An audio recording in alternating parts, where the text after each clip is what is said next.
Propriedade do governo e empresa nacional de transporte da França. Esta conclusão foi posta em dúvida. Na revista francesa de notícias Le Point, vários repórteres começaram investigações próprias, mas ninguém no aeroporto foi autorizado a falar com eles. Até os nomes das testemunhas oculares eram mantidos em segredo. Certains personnels do serviço de maintenance ou Entramos em contato com o pessoal da Air France, da tripulação de solo ao pessoal de voo, inclusive pilotos e aeromoças. Nenhum deles respondia a nenhuma pergunta. Parecia um encobrimento, como se eles tivessem ordens para não falar. O segredo que cercava o acidente provocou suspeitas de que não se estava contando toda a verdade. Na minha opinião, nem a Air France nem as autoridades de investigação sabiam realmente o que tinha acontecido. Haviam questões demais políticas ou econômicas em jogo, ainda mais porque a Air France estava prestes a ser privatizada. Queriam encerrar os arquivos sobre este caso o mais breve possível. A batalha legal se fixou em Londres. A Continental Airlines parecia ser a responsável e as famílias das vítimas estavam lutando pelo acordo mais alto possível.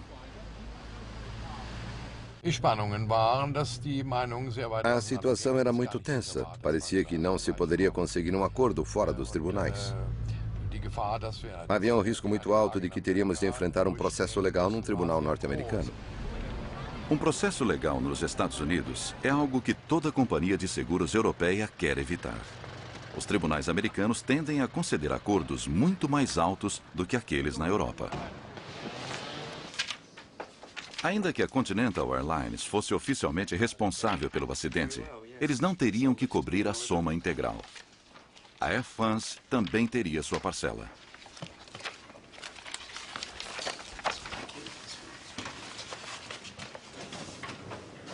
Os advogados trabalhavam dia e noite. Um acordo foi obtido após alguns meses. É menos do que se poderia ter pago se as coisas fossem em frente até a conclusão final nos Estados Unidos. É o meio termo, chamamos de meio Atlântico. Temos um acordo por uma soma de dinheiro que será paga a cada requerente. Eles terão seu dinheiro dependendo do cumprimento de uma série de condições. Lembre-se, nós tínhamos um caso. Foram pagos reembolsos por danos de até 8 milhões de dólares em troca da renúncia a futuras demandas.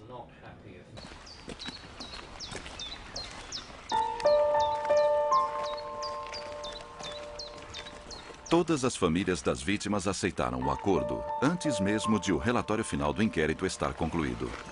Jörg Maier perdeu os pais no acidente. Como todos os outros, ele abriu mão do direito a qualquer outra investigação. Ele gostaria de saber mais, mas agora é muito tarde.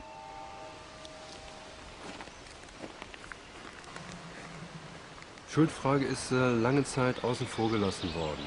A questão da culpa foi deixada de lado por muito tempo. Acho que essa questão um dia será levantada.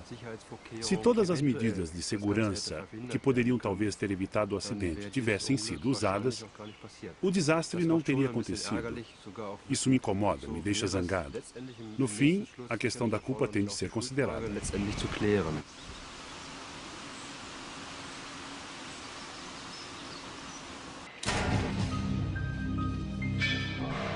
Enquanto a investigação prosseguia, o acesso aos destroços era mantido totalmente restrito. Os dados de voo da caixa preta e dos gravadores de voz da cabine de comando foram encontrados. Fomos dar uma volta no local do acidente e achei os 2 gravadores de voo no terreno junto ao hotel.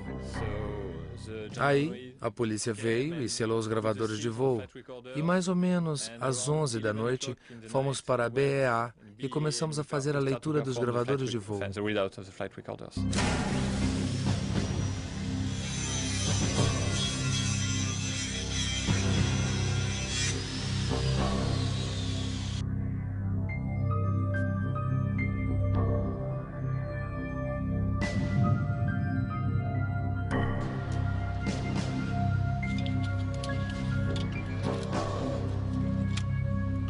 A recuperação da caixa preta e das gravações de voz da cabine de comando fez surgir esperanças de que a causa do acidente fosse revelada.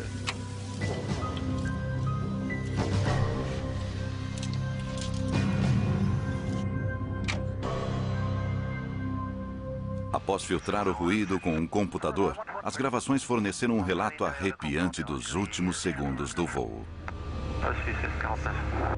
Torre, Air France 4590, pista 26 direita, vento 090, 8 nós. Liberado para decolar. Cabine, todos prontos? Cabine, sim. Temos reaquecimento 4. Cabine, sem nós, V1, cuidado. Torre, Concorde 4590, há chamas em sua traseira. Cabine, positivo, falha do motor 2.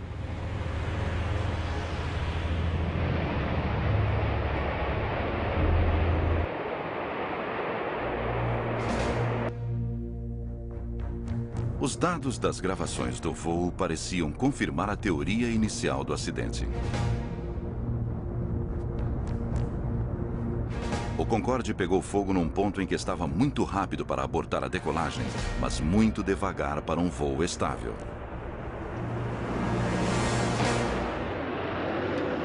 Um ano e meio após o acidente, o relatório final da investigação foi publicado.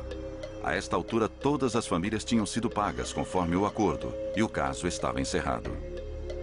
O relatório concluía que uma simples barra de metal derrubou esta maravilha tecnológica. O metal desprendeu-se do motor de um avião da Continental Airlines durante sua decolagem.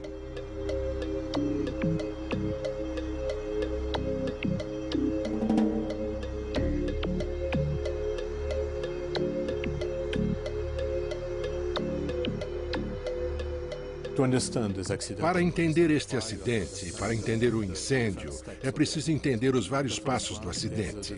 O primeiro é o dano ao pneu por uma barra de metal na pista de decolagem.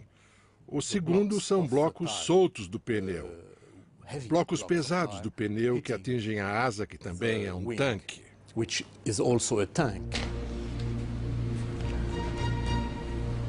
O relatório oficial tinha quase 400 páginas e oferecia uma extensa coletânea de dados. No entanto, um número de graves erros técnicos revelados no relatório foi inteiramente ignorado na conclusão final.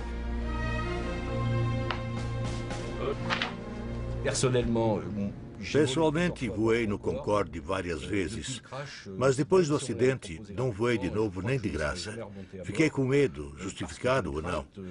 Enquanto não respondessem as perguntas sobre o acidente, era preciso questionar.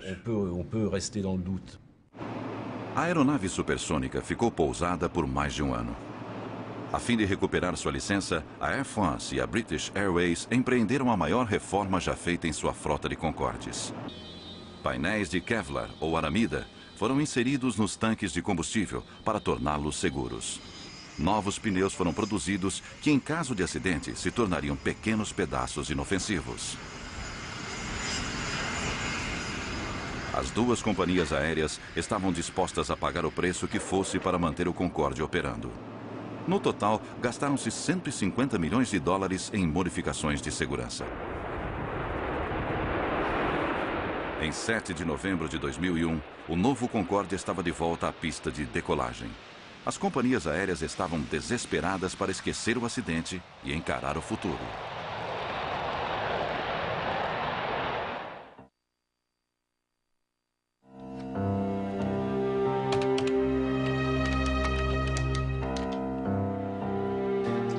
Alô, eu preciso de um número em Paris, por favor. Mas o jornalista David Rose não estava convencido de que mesmo essas melhorias teriam evitado a tragédia. Os resultados de sua pesquisa contradiziam a explicação oficial.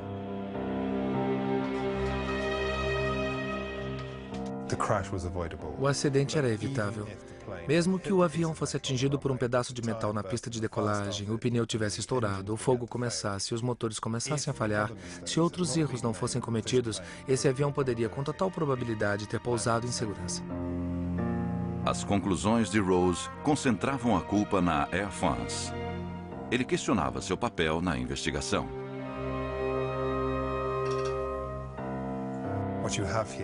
O que se tem aqui é um governo que tenta proteger seus interesses e está muito ansioso para que o mundo não acredite que empresas governamentais cometem erros importantes.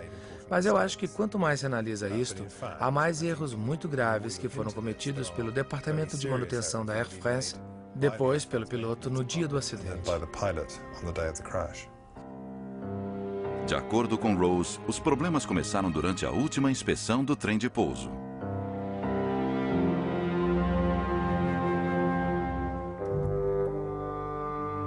É um item absurdo de negligência, eles simplesmente deixaram de fora este componente vital. Faltava uma peça crucial do trem de pouso do avião condenado, o chamado espaçador. A função dele é manter as rodas no alinhamento certo. Quando falta o espaçador, as rodas podem deslizar, levando o avião a se desviar da linha central da pista.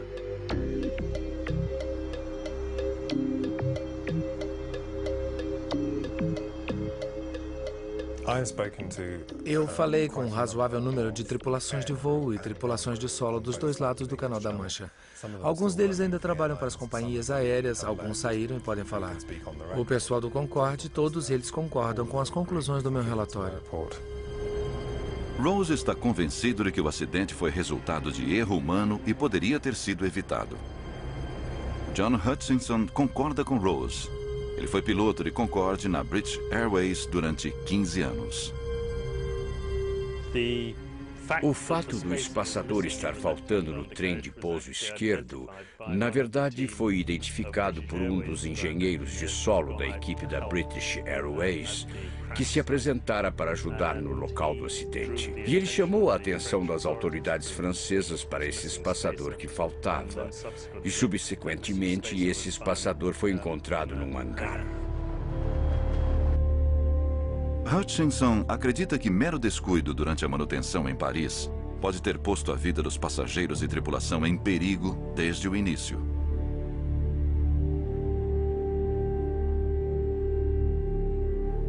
Uma fotografia tirada imediatamente após o acidente revela que o malfadado Concorde não corria pela pista em linha reta. Sem o espaçador para dar estabilidade, as rodas dianteiras da esquerda começaram a bambear, como as rodas de um carrinho de compras. O Concorde estava com sérios problemas muito antes de atingir a barra de metal. Acho que o desequilíbrio que foi provocado por aquele pneu estourado, combinado à falta do espaçador, foi bastante significativo. E acho que isso levou a que as rodas se inclinassem e arrastassem o avião para o lado da pista. Devido a seu formato, o Concorde exigia maior velocidade para decolagem do que um 747. Como qualquer outro avião, tinha de acelerar numa linha absolutamente reta. O Concorde provocou suspeitas de que não se estava contando toda a verdade. Na minha opinião, nem a Air France nem as autoridades de investigação sabiam realmente o que tinha acontecido. Haviam questões demais políticas ou econômicas em jogo, ainda mais porque a Air France estava prestes a ser privatizada. Queriam encerrar os arquivos sobre este caso o mais breve possível. A batalha legal se fixou em Londres. A Continental Airlines parecia ser a responsável e as famílias das vítimas estavam lutando pelo acordo mais alto possível. A situação era muito tensa. Parecia que não se poderia conseguir um acordo fora dos tribunais. Havia um risco muito alto de que teríamos de enfrentar um processo legal num tribunal norte-americano. Um processo legal nos Estados Unidos é algo que toda companhia de seguros europeia quer evitar. Os tribunais americanos tendem a conceder acordos muito mais altos do que aqueles na Europa. Ainda que a Continental Airlines fosse oficialmente responsável pelo acidente, Personnel do serviço de maintenance ou Entramos em contato com o pessoal da Air France, da tripulação de solo ao pessoal de voo, inclusive pilotos e aeromoças. Nenhum deles respondia a nenhuma pergunta. Parecia um encobrimento, como se eles tivessem ordens para não falar. O segredo que cercava o acidente propriedade do governo e empresa nacional de transporte da França. Esta conclusão foi posta em dúvida.